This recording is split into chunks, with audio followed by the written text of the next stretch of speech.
Hello बच्चों, आज हम लोग जो है first chapter some basic concept में मूल कंसेप्ट के बारे में पढ़ेंगे। और मूल कंसेप्ट के बिना केमिस्ट्री की कोई पढ़ाई नहीं होती। यानी मूल कंसेप्ट नहीं आता है तो आप न्यूमेरिकल्स केमिस्ट्री में नहीं लगा सकते। और मूल कंसेप्ट के लिए कम से कम 1 घंटे का प्रॉपर क्लास चाहिए, कम से कम 1 घंटे।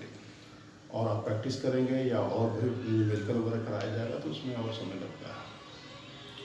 तो हम लोग देखते हैं कहाँ तक चल पाता है, कहाँ तक हम लोग देख पाते हैं। मूल कंसेप्ट शुरू करेंगे। तो बच्चों, सबसे पहले मोल्स के बारे में हम लोग मूल होता क्या है, ठीक है, हमको पढ़ना है मूल कंसेप्ट। इसमें बहुत सारे न्यूमेरिकल होते हैं, वो छोटे छोटे कंसेप्चुअल न्यूमेरिकल होते हैं। सबसे पहले मूल के बारे में जाना है। ये मूल जो है टर्म आता है, कौन दिया मूल?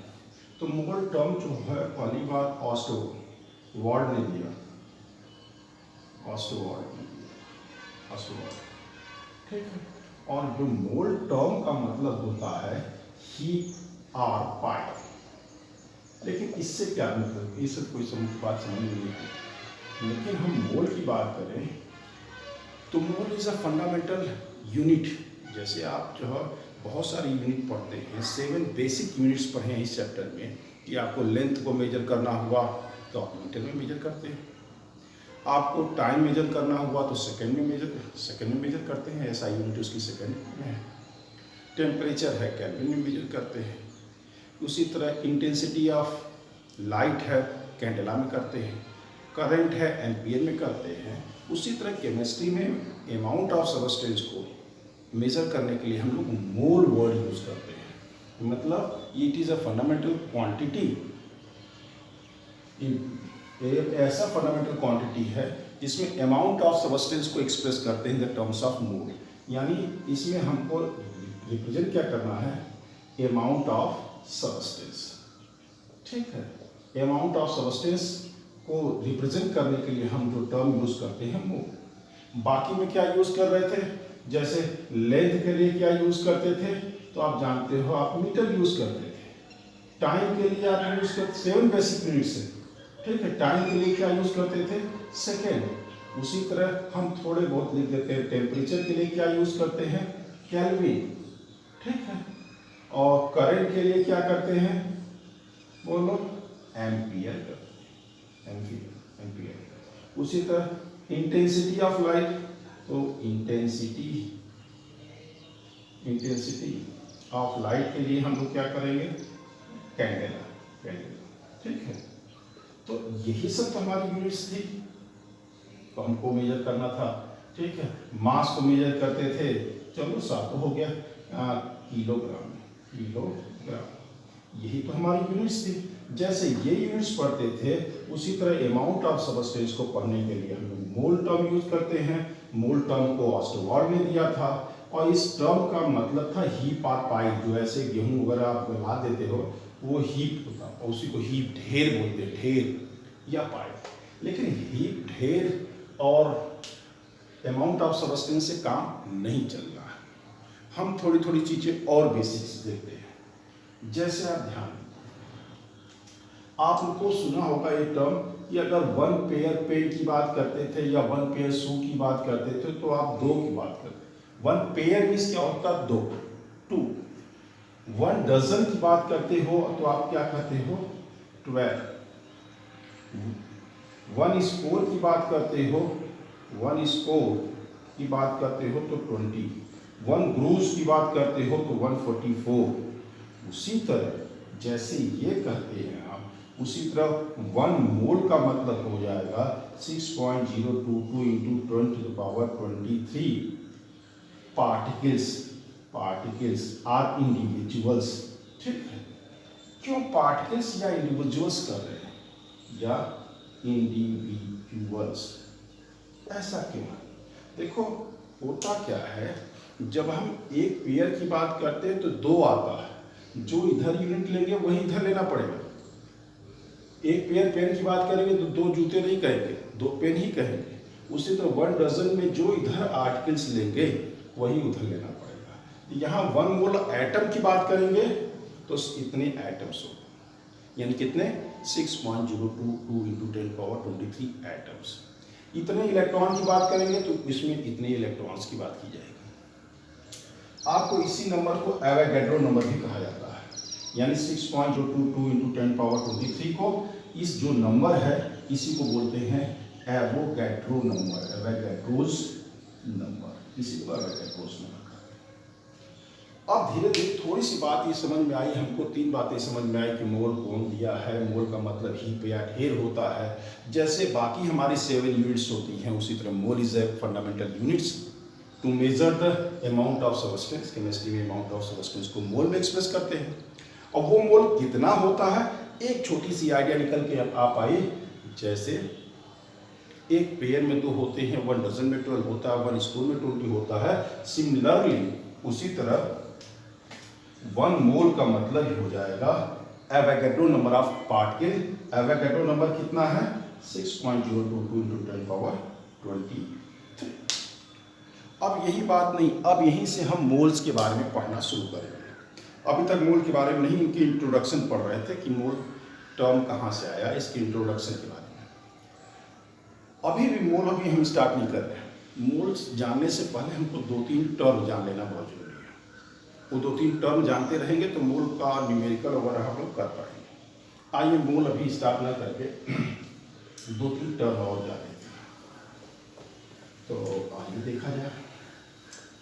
देखो, मोल पढ़ने से पहले हमको 2 वर्ड है या 2 टर्म जो पढ़ रहे हैं आप, 2 टर्म पढ़ना चाहिए जिसका नाम है ग्राम एटॉमिक मास। क्या है ग्राम एटॉमिक मास? क्या होगा?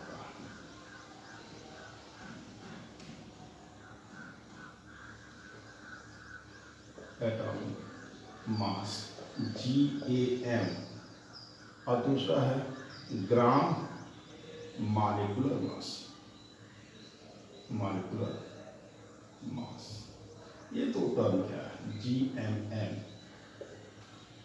तो इसमें 2 वर्ड तो आपको दिख रहा है, इसकी वीडियो भी देख चुके हैं अभी तक आप।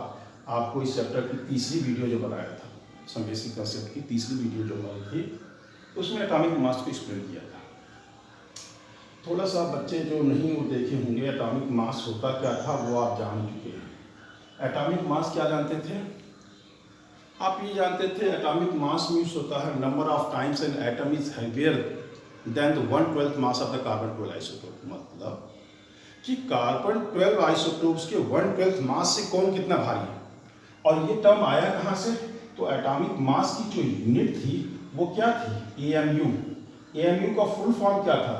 एटॉमिक बोलो, मास बोलो, यूनिट।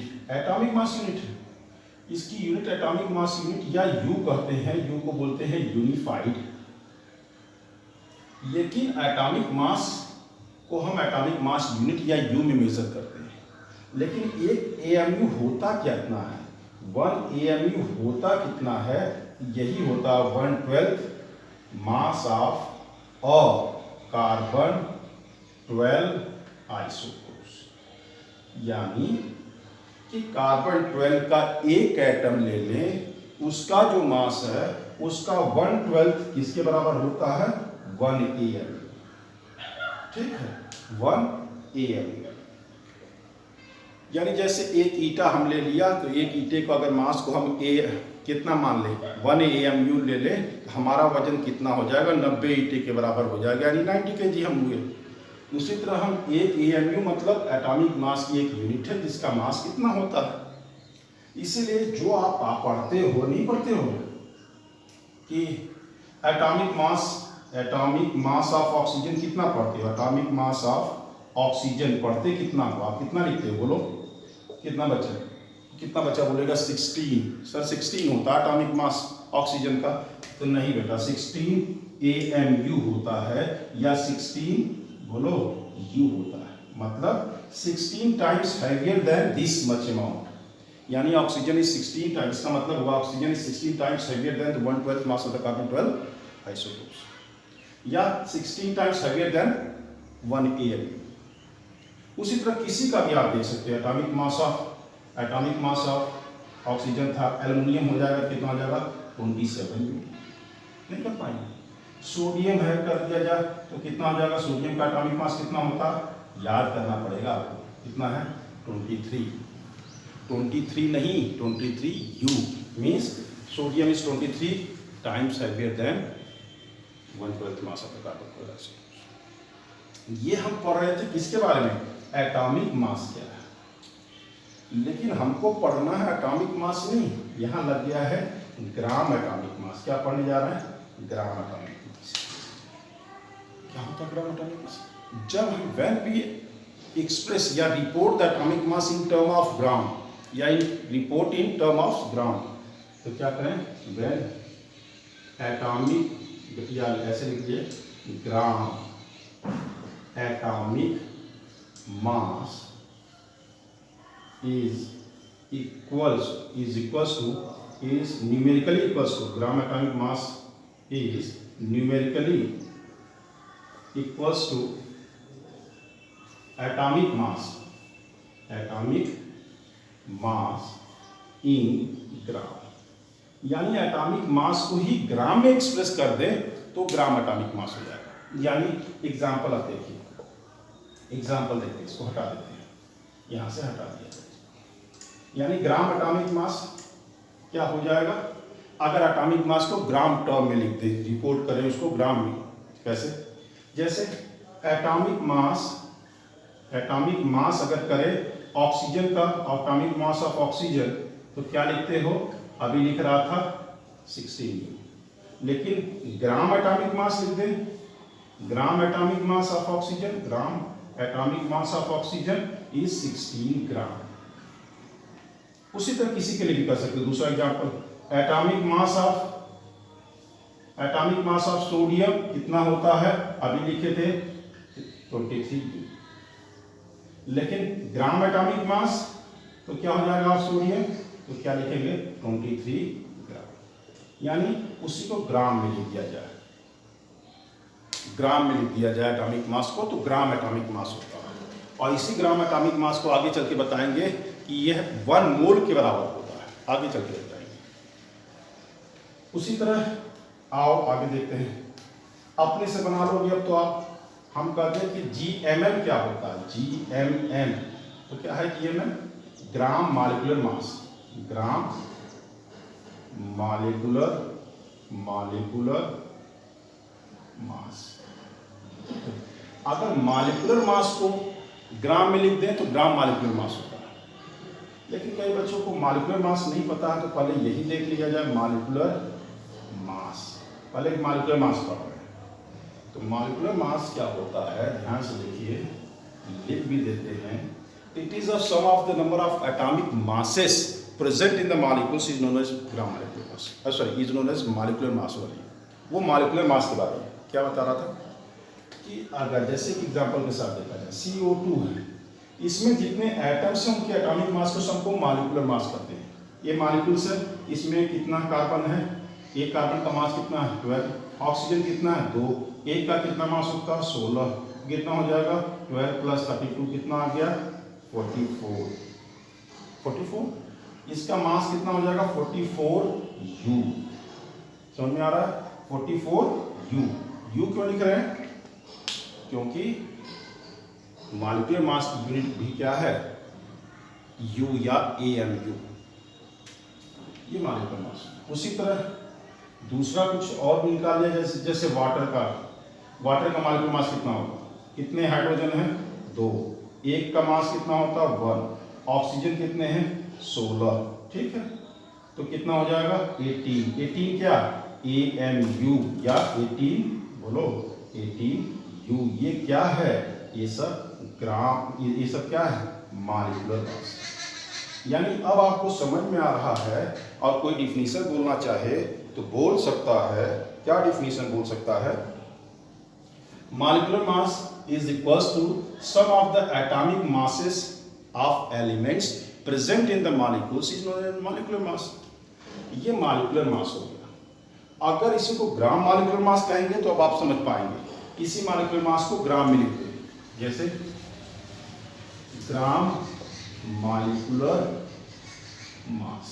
ग्राम मॉलिक्यूलर मास क्या होगा बताइए, कार्बन डाइऑक्साइड का ग्राम मॉलिक्यूलर मास कार्बन डाइऑक्साइड का क्या हो जाएगा 44 ग्राम। इसका क्या हो जाएगा 18 ग्राम।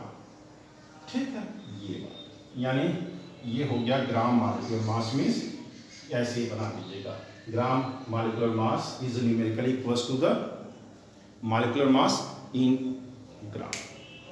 अगर उसको ग्राम में लिख दिया जाए तो ग्राम मॉलिक्यूलर मास।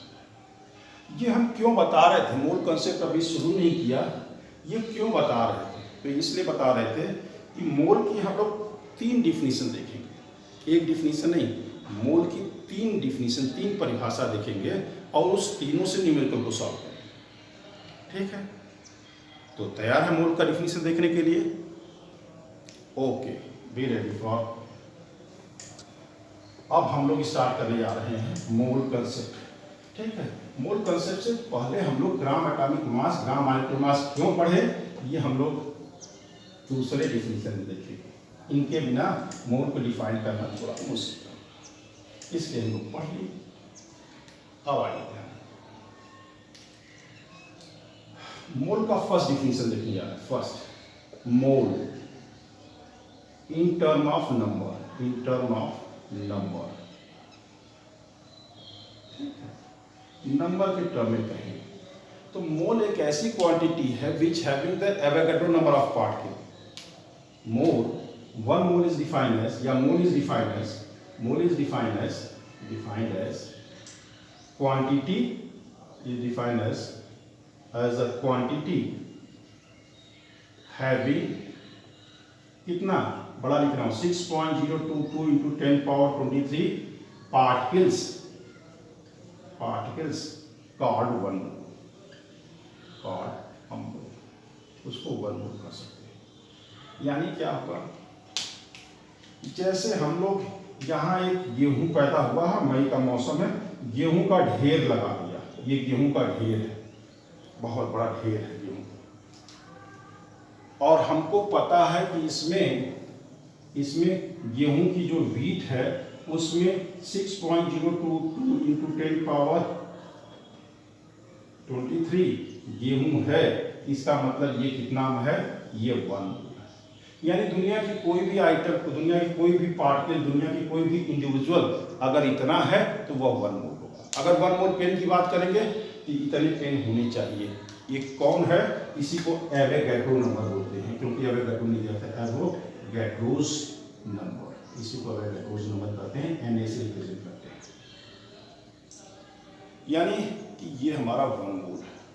अब कल को कोई पूछे आपसे, कहे कि, और आप उसको बताना चाहते हैं, आपसे कोई कहे कि हमको 1 मोल सोडियम दे दो, 1 मोल सोडियम नंबर के रूप में, तो आप क्या करोगे, इतना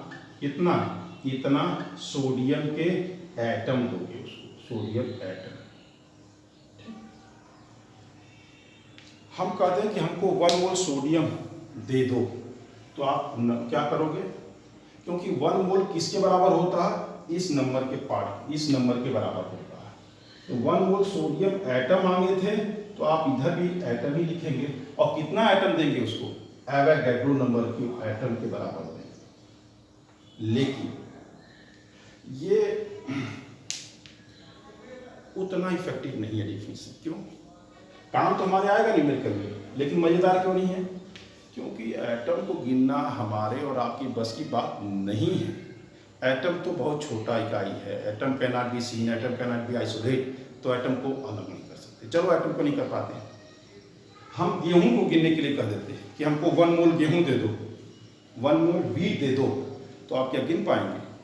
अगर आप हर सेकेंड अगर आप 1-1 करोड़ गेहूं के दाने भी गिन रहे हैं, तो भी आपको मिलियंस ईयर्स लग जाएगा इस अमाउंट को देने में। यानी ये कोई हल्का अमाउंट नहीं है। एवोगाड्रो नंबर पार्टिकल्स कितना बड़ा है, इसको इमेजिन करने के लिए हम बस एक वर्ड बोल रहे हैं, आप ध्यान से उस वर्ड को पकड़िएगा कि हर सेकेंड अगर हम 1 मिलियन गेहूं के दाने भी गिनते हैं, तो भी अगर हमको इस अमाउंट को गिनने में कई मिलियन ईयर लग जाएंगे। और कई मिलियन ईयर्स का मतलब 100 साल का हम लोग के जीवन है, हजारों जनरेशन खत्म हो जाएगी, लेकिन गिन नहीं पाएंगे। तो ये डिफिनीशन केवल कहने के लिए, न्यूमेरिकल सॉल्व करने के लिए है। आप हमको 1 मोल सोडियम नहीं दे पाएंगे, इस तरह से नहीं दे पाएंगे। ठीक है। लेकिन हमको ओरली बता सकते हैं 1 मोल मीन्स सर आप ले लीजिए अपने से, कितना ले लीजिए 1 मोल का मतलब आप कहेंगे कि सर आपके लैब में है, आप 6.022 × 10⁻23 एटम्स ले लीजिए, आपका 1 मोल हो जाएगा। तो this is the first definition. उसी तरह इसी का आप कर सकते हैं 1 मोल ऑफ एल्युमिनियम एटम की बात करेंगे तो भी आप कहेंगे 6.022 × 10⁻23 क्या एल्युमिनियम एटम ले लीजिए सर, ये कर देंगे। तो ये हमारा फर्स्ट डिफिनेशन हुआ, ठीक, क्लियर हुआ। इससे अच्छा डिफिनेशन और उससे भी अच्छा डिफिनेशन फिर पढ़ा जाएगा। ये फर्स्ट डिफिनेशन हुआ, क्लियर है। बढ़े आगे, चलिए आप लोगों की परमिशन है तो आगे बढ़ा जाए। चल इसको मिटाए, कुछ लेना स्क्रीनशॉट वगैरह ले सकते हैं। चलिए बढ़ते आगे। हम लिखते एक ही जगह में, आदत इतनी गड़बड़ हो गई है, बोर्ड थोड़ा खाली था लेकिन मुझे लगा कि आपको थोड़ा देखने में मिक्स हो जाता है। सेकेंड डिफिनेशन,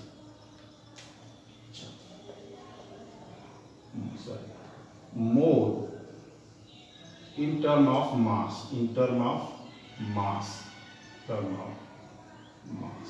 ये थोड़ा अच्छा है क्योंकि आप हमको दे पाएंगे वन मालिक्यूल्स मांगेंगे तो मालिक्यूल्स एटम, ठीक है।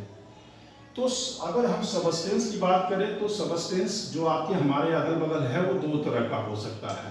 एटम एटॉमिक फॉर्म में एग्जिस्ट करेगा, एटम्स होंगे या मालिक्यूल्स होंगे, ये इसी तरह के सबस्टेंस हमारे अगल बगल है, ठीक है। अगर हम एटम मांग ले 1 मोल एटम, तो 1 mole of atom is defined as 1 mole of atom is always, हमेशा 1 mole of atom is always equals to its gram atomic mass. देखो लिखने जा रहा हूं, ग्राम एटॉमिक मास यानी GAM। अगर 1 मोल ऑफ एटम्स है तो वो उसके एक ग्राम एटॉमिक मास के बराबर होता है। 1 मोल किसके बराबर होता है? 1 GAM के बराबर है। लेकिन वो चीज मॉलिक्यूल से, जैसे कार्बन डाइऑक्साइड है, तो क्या लिखेंगे 1 mole of molecules, 1 mole of molecules, अगर बाएं साइड में मॉलिक्यूल्स लिख रहे हैं 1 mole of molecules is always, हमेशा फिक्स है ये, equals to, always equals to its क्या, ग्राम मॉलिक्यूलर मास यानी GMM। आओ एग्जाम्पल से समझते हैं, पहले इनके बारे में, इनके एग्जाम्पल्स। अब 1 मोल ऑफ सोडियम की बात करें, 1 मोल ऑफ सोडियम एटम किसके बराबर होगा बताइए? 1 मोल सोडियम किसके बराबर होगा? अपने ग्राम एटॉमिक मास के बराबर, यानी सोडियम का ग्राम GAM क्या है? सोडियम का 23 ग्राम होगा, 23 U नहीं 23 ग्राम, यानी 1 मोल सोडियम कितना होता है? 23 ग्राम। 1 मोल ऑफ एल्युमिनियम की बात करें, 1 मोल ऑफ एल्युमिनियम एटम की बात करें तो कितना होगा? अपने GM के बराबर, जैम के बराबर होगा। अपने जैम के बराबर होगा तो उसका जैम कितना है? ग्राम एटॉमिक मास कितना है? एटॉमिक मास 27 है, ग्राम में लिख देंगे तो समझ में आ रहा है? देखा जाए और आगे मान लो और किसी भी एलिमेंट के लिए ले लेते हैं, ठीक है। तो अगर हम उसको एटॉमिक फॉर्म में लिया हुआ, ठीक है, तो जो भी मैग्नीशियम को ले लीजिए, 1 mole of magnesium, 1 mole of Mg atoms की बात कर रहे हैं, 1 मोल ऑफ मैग्नीशियम एटम, तो उसके GAM के मैग्नीशियम का मास कितना होता है? 24 का। क्लियर हो गया? ये तो बातें थी, ये हो गया ग्राम एटॉमिक। लेकिन अगर वो चीज मॉलिक्यूल्स है तो क्या हो जाएगा? यहां देख लेते हैं, जैसे 1 mole of CO2 molecules, 1 mole CO2 molecules कितना होता है? तो आप कितना लिखोगे? GMM के बराबर होता है। GMM कितना होता है? 44 ग्राम। अभी निकाला था, अभी तो निकाला। अच्छा आओ 1 मोल ऑफ वाटर कितना होगा, 1 mole of water molecules, 1 mole water molecules कहेंगे तो कितना हो जाएगा GAM। वाटर का ग्राम मॉलिक्यूलर मास कितना होता है 80, आप 80 ग्राम देते हैं। अब ध्यान रखिए, अब देखो 1 मोल CO2 मॉलिक्यूल्स कितना है 6.022 इंटू 10⁻23 क्या CO2 मॉलिक्यूल्स दे पाएंगे आप किसी को, बोलो। हम कहते हैं कि 1 मोल कार्बन डाइऑक्साइड दो, तो आप मॉलिक्यूल्स को गिनेंगे इतना नहीं गिन पाएंगे। क्या कर पाएंगे, उसको 44 ग्राम दे दीजिए, उठा के कितना दे दीजिए 44 ग्राम ऑफ CO2, उसका 1 मोल होगा, यानी 44 ग्राम है उसका GM है, तो इसका मतलब उसके अंदर इतने पार्टिकल्स होंगे वो 1 मोल होगा। ये तय है, फिक्स है।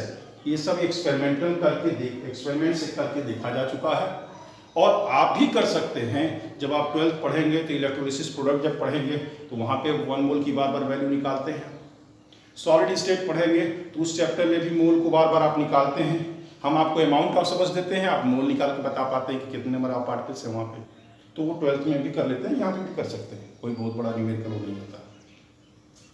यानी कि दूसरा एक बार और देख लेते हैं, 1 मोल ऑफ वाटर मॉलिक्यूल्स, हम कहें 1 मोल वाटर मॉलिक्यूल्स हमको दे दो, ठीक है, तो क्या दोगे, या तो 18 ग्राम दे दो, या तो 6.022 इंटू 10⁻23 क्या H2O मॉलिक्यूल्स दो। अब देखो आप किसमें कंफर्टेबल है, दे पाएंगे। यानी सेकंड डिफिनीशन हमारा ये था मोल का, ये सेकंड डिफिनीशन था, ये अब आपका क्लियर हो रहा है, ठीक है। तो आप इसको देखिए क्या है सेकंड डिफिनीशन। अगर एटम के फॉर्म में सब्सटेंस है तो 1 mole is always equals to बोलो GAM। मॉलिक्यूल से वो चीज वो सब्सटेंस, तो 1 मोल किसके बराबर होगा GMM, ग्राम मॉलिक्यूलर मास। ये इसका एग्जांपल था, इधर एग्जांपल में लोग समझ, ठीक है। समझ में आ रही बात, नहीं समझ में आएगी तो बार बार मैं कहता हूँ कि आप कमेंट करिए, उसमें लिखिए नीचे, सो दैट वीडियो और अच्छी आपकी बनाई जा सके, ठीक है। और अगर चीज़ें समझ में आती हैं तो उसको लाइक करिए, सब्सक्राइब करिए, लोगों को बताइए, क्योंकि पंखा बंद करके बना रहा हूँ वीडियो, क्योंकि आवाज़ में आए, आपको बहुत अच्छे से बातें समझ में आवे, इसलिए कंडीशन में बनाया जा रहा है, ठीक है। बात समझ में आ रही है, आगे बढ़े।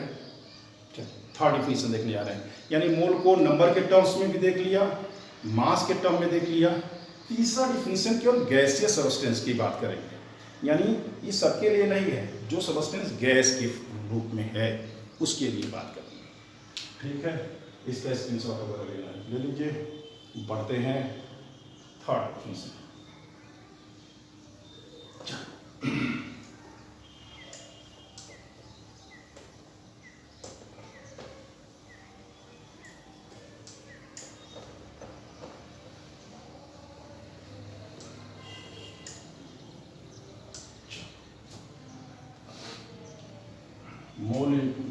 मोल फॉर गैसियस सब्सटेंस, यहाँ पे लिख भी देते हैं gaseous substances.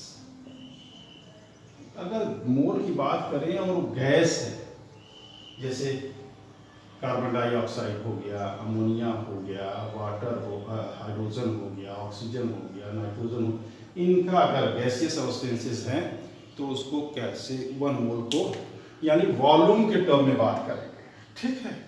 Mole for gaseous substance in term of volume, in term of volume क्या है 1 mole of any gas, underline कर रहा हूं, any gas 1 mole of any gas always occupied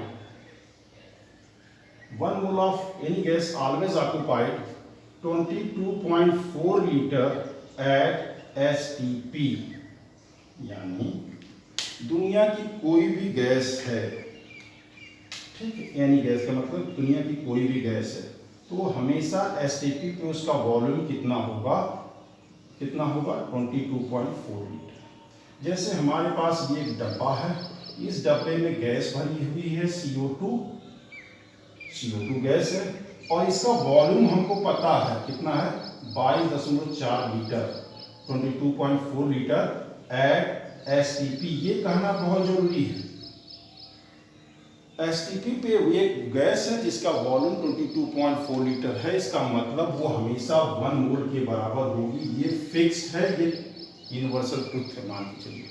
calculate किया गया है कई बार, ठीक है, एक्सपेरिमेंटली ये कैलकुलेटेड है, इफ एंड बट की बात नहीं है। बताया भी था मेथड आपको, इलेक्ट्रोलिसिस वाले में भी देख लीजिए, मेथड से निकाल के देख सकते हैं, या सॉलिड स्टेट चैप्टर में जब हम लोग पढ़ते हैं तो वहाँ पे भी कैलकुलेट कर लेते हैं। यानी दुनिया की कोई भी गैस है अगर वह 1 मोल है तो वो हमेशा उसका वॉल्यूम जो होगा वो 22.4 लीटर STP पे होगा। अब STP की बात कर रहे हैं सर, ये STP क्या आ गया? तो STP का मतलब होता है standard temperature and pressure. Standard temperature and pressure की बात करते हैं। तो टेम्परेचर प्रेशर तो जानते हैं, स्टैंडर्ड का मतलब ये स्टैंडर्ड कंडीशन में, स्टैंडर्ड कंडीशन में टेम्परेचर कितना होता है 273.15 केल्विन, या सिंपली हम लोग बार बार इसको यूज करते हैं 273 केल्विन। प्रेशर क्या होता है 1 atm, 1 atm, जिसको कहीं कहीं आप 760 mmHg इस यूनिट में भी बोल सकते हैं। और बहुत पुरानी बुक्स में ये भी स्टैंडर्ड टेम्परेचर प्रेशर को NTP भी लिखा रहता है, नॉर्मल टेम्परेचर एंड प्रेशर, ये दोनों एक ही है। ध्यान दीजिए। अब एक नई बात निकल के आ रही है, ध्यान दीजिए। अब हम लोग धीरे धीरे कंक्लूड कर रहे हैं मूल को, कि अगर दुनिया की कोई भी गैस है उसको रखें, किस कंडीशन में रखें, बाहर से टेम्परेचर 273 रख दें और एटमॉस्फेरिक प्रेशर जो हमारे इस समय एटमॉस्फेयर का प्रेशर है 1 atm है, इस कंडीशन में एटमॉस्फेरिक प्रेशर तो फिक्स है, केवल हम 0 डिग्री टेम्परेचर पर रख रहे हैं, मतलब 273 पे रखें, तो उस गैस का जो वॉल्यूम होगा वो 22.4 लीटर होगा 1 मोल के लिए।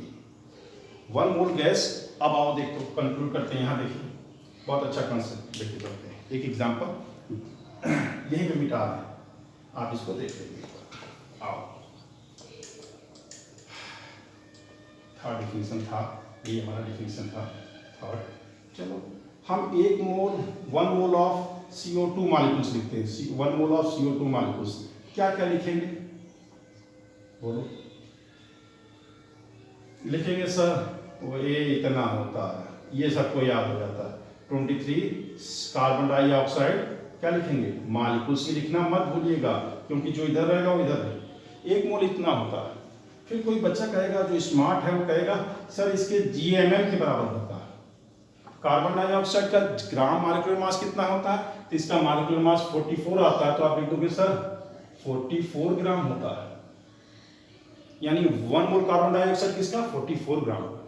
कोई और स्मार्ट बच्चा होगा जो सब तीनों डिफिनीशन जानता है, वो कहेगा 22.4 लीटर एट STP। यानी कल को हम आपसे कहें हमको 1 मोल कार्बन डाइऑक्साइड दो, तो अब आप बड़े आराम से दे सकते हो, या तो 44 ग्राम तौल के दे दो, या standard condition means 273 kelvin temperature means 0 degree Celsius और 1 atm पे हमको कितना दे दो 22.4 लीटर गैस ला के दे दो, और हम उसमें बैठ के गिनेंगे तो हम उसमें गिन लेंगे इतने मानकुछ होंगे, आप नहीं गिन पाओगे, क्योंकि हमको पता है। जब पता है तो गिनने की क्या जरूरत है? जब हमको पता है कि ये 1 मोल हो गया, 44 ग्राम 1 मोल हो गया, तो हमको छोड़ दो, हम अपना गिन लेंगे। क्यों? कैसे गिन लेंगे? क्योंकि हमको पता है गिनने की कोई ज़रूरत नहीं है। गिनने लगेंगे तो हमारी हजारों जनरेशन खत्म हो जाएंगी, नहीं गिन पाएंगे। और लेकिन फिक्स है इतना ही हो। ये एक्सपेरिमेंटली कैलकुलेटेड है, इस पे दिमाग आपको लगाने की ज़रूरत नहीं है, आप खुद ही लगाएंगे, आप खुद ही न्यूमेरिकल सॉल्व करेंगे आगे चल के। चलिए अब ध्यान दीजिएगा, इसी से हम लोग थोड़ा न्यूमेरिकल अब आगे पढ़ने शुरू करते हैं। मूल कंसेप्ट के न्यूमेरिकल्स पे आते हैं। 3 डिफिनीशन बता दिया और मूल कंसेप्ट के बारे में आपको जानकारी दे दिया। अब जो बच्चे स्मार्ट हैं वो सवाल लगाएंगे। कैसे सवाल लगाएंगे? मान लो इसी से हम लोग सवाल बना लेते हैं। सपोज या कर दो a sample contain 11 gram of CO2, then calculate पहला number of CO2 molecules in given sample, sample की बात है, कितने कार्बन डाइऑक्साइड के मॉलिक्यूल्स हैं। दूसरा वॉल्यूम occupied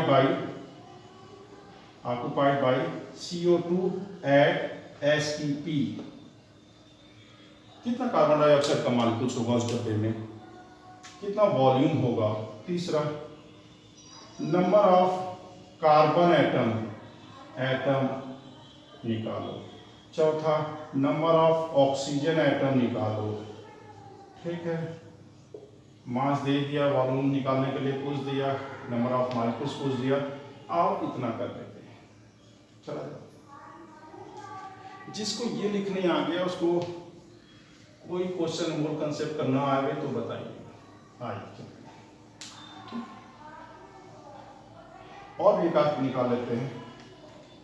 एक इंपॉर्टेंट क्वेश्चन है, number of electrons in sample. जो सैंपल हमारे पास कार्बन डाइऑक्साइड का डब्बा बंद है, ये इसमें कितना, ये सब चीजें निकालना है। आओ ध्यान दें,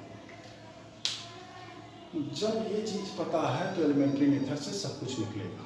कैसे निकलेगा आओ देखते हैं, और फार्मूला भी बता देंगे। फार्मूला से तो सब काम सरल हो जाता है, लेकिन फार्मूला याद करने की कोई ज़रूरत नहीं है। कम से कम 5 फार्मूले आपको इस पे बता सकते हैं, लेकिन उसको उतनी ज़रूरत नहीं है, और बताएंगे आपकी मर्जी, आप उससे करिए चाहे से। अब आओ, हमारे पास इस सैंपल में कितना है, ये 11 ग्राम ऑफ CO2 है, और हमको ग्राम दिया हुआ है, पूछ क्या रहा है, मॉलिक्यूल्स, CO2 की मॉलिक्यूल्स। अगर ये 44 ग्राम है तो इतने मॉलिक्यूल्स हैं, तो 11 ग्राम होगा तो कितने मॉलिक्यूल्स होंगे, निकल पाएगा। ये 44 ग्राम है तो इतने, 22 ग्राम होगा तो आधे, 11 ग्राम होगा तो चौथाई। कैसे कर लेंगे क्या, जो निकालना है उसको राइट साइड में लिखते हैं। ठीक है, मॉलिक्यूल्स पूछा है तो क्या लिखेंगे, 44 ग्राम ऑफ CO2 मतलब 1 मोल। 1 मोल का मतलब 6.022 × 10⁻23 है, तो 1 ग्राम का मतलब अपान 44, और कितना ग्राम चाहिए, 11 ग्राम का मतलब 6.022 × 10⁻23 अपान 44 इंटू 11, ये कट गया 4, तो इसका कितना आ जाएगा 1.5 समथिंग इंटू 10⁻23, क्या हो जाएगा CO2, क्या ये जरूरी है, CO2 मॉलिक्यूल्स। ये हमारा क्या हो गया, फर्स्ट क्वेश्चन। ठीक है, चलो कोई बात नहीं, दूसरे क्वेश्चन पे चलते हैं। आप अपने से रिलेट करिए।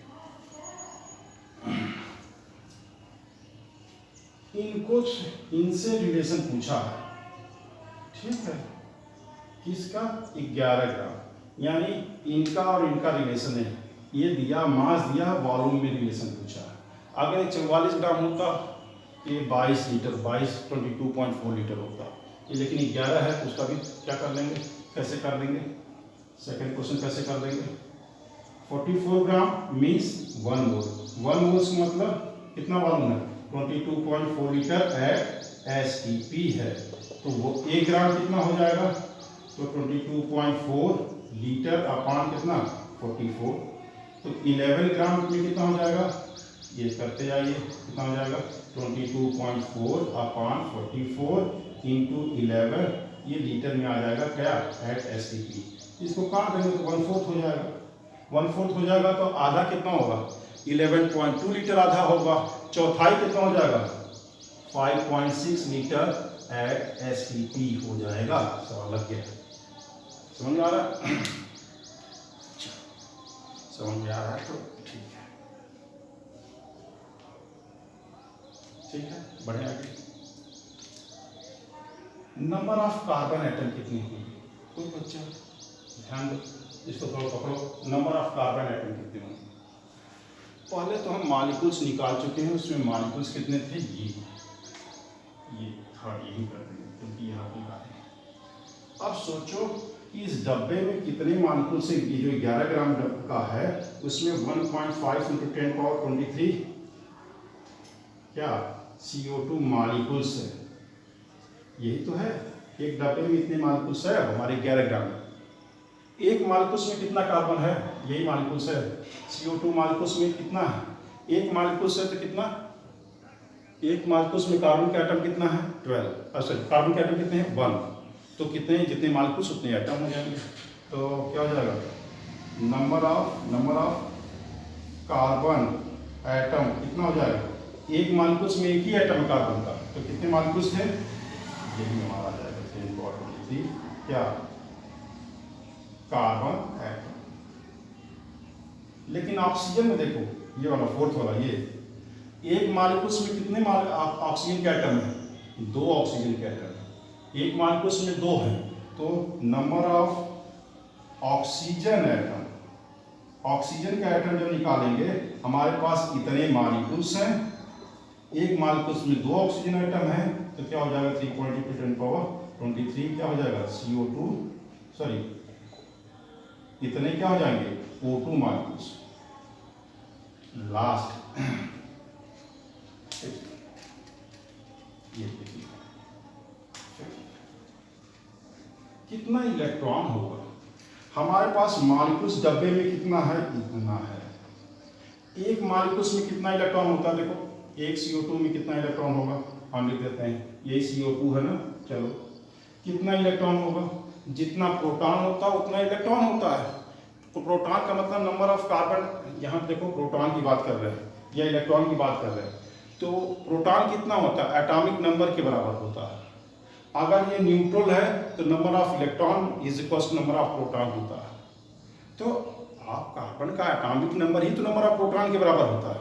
तो कार्बन का एटॉमिक नंबर कितना है 6, ऑक्सीजन कितना है बोलो, इसमें ऑक्सीजन में कितने एटॉमिक नंबर इसका कितना है 8, और 2 है तो कितने होंगे 16, ठीक है।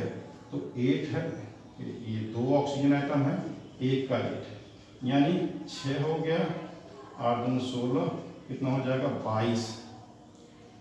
यहाँ 22 इलेक्ट्रॉन्स हैं एक मॉलिक्यूल्स में, एक CO2 लिखें तो इसमें 22 इलेक्ट्रॉन्स हैं, एक मॉलिक्यूल्स में 22 हैं, तो इतने मॉलिक्यूल्स में कितने हो जाएगा × 22 हो जाएगा। अब आप धीरे धीरे सवाल लगा रहे हैं, इसमें किसी फार्मूले की जरूरत नहीं पड़ी, ठीक है, लेकिन हम फार्मूला थोड़ा देख लेते हैं, ठीक है, फार्मूले को भी हम लोग थोड़ा पढ़ लेते हैं और उस पर समराइज करेंगे, फिर बाद में आपको इसी पे न्यूमेरिकल्स भी कराया जाएगा, ठीक है। आइए चलते हैं, फिर उसके बाद हम लोग मोल्स का केवल 50% पढ़ेंगे, क्योंकि अभी हमको मोल्स इन सोल्यूशन पढ़ना है, वो भी लगभग हमको लग रहा है कि 1 घंटे का टॉपिक है, अभी पता नहीं 40 से 45 मिनट लगभग हो रहा होगा, तो अभी हम लोग देखते हैं। आइए ध्यान दीजिए, फार्मूले अगर हम बनाएं तो कैसे बनाएंगे, ठीक है, यहीं से सारे फार्मूले बनेंगे, ठीक है। यहाँ 1 मोल लिख दीजिए, 1 मोल ऑफ CO2 इसके बाद चलो नंबर ऑफ मोल्स करना है, नंबर ऑफ मोल निकालना है, इसको स्मॉल n से लिखते हैं। नंबर ऑफ मोल्स क्या हो जाएगा, वेट ऑफ सबस्टेंस, जो सबस्टेंस दिया है उसका वेट अपॉन मॉलिक्यूलर मास कर देंगे, अपॉन मॉलिक्यूलर मास। अगर वो एटम है तो एटॉमिक मास, यानी फार्मूला क्या बन गया, n = weight upon molecular mass, ये एक फार्मूला है फर्स्ट, ठीक। दूसरा नंबर ऑफ मोल्स, अगर हमको पार्टिकल्स की नंबर दिया, नंबर ऑफ मोल्स निकालना है n, नंबर ऑफ पार्टिकल्स दिया है, number of particles means atom molecules के नंबर दिया हुआ है, तो एवोगैड्रोस नंबर से डिवाइड कर दीजिए, एवोगैड्रोस नंबर, यानी फार्मूला क्या हो जाएगा, n = नंबर ऑफ पार्टिकल्स को n से लिखिएगा तो यहाँ क्या हो जाएगा Na, इसको Na से लिखेंगे। जैसे कैसे फार्मूला बना होगा, देखो इधर, हमारे पास 1 मोल का मतलब इतने मॉलिक्यूल्स हैं। हम कह देंगे कि 10 मॉलिक्यूल्स या 1 मिलियन मॉलिक्यूल्स कितने मोल होते हैं, तो हम कहोगे ना कि 1 मोल का मतलब इतने मॉलिक्यूल्स का मतलब 1 मोल होता है। तो 1 मॉलिक्यूल्स का मतलब 1/10। 1 मिलियन का कितना होगा, तो 1 मिलियन से मल्टीप्लाई कर देंगे, यानी 1 मिलियन ऊपर अपॉन एवोगाड्रो नंबर कर देंगे तो मोल आ जाएगा। तीसरा इधर मिटा, तीसरा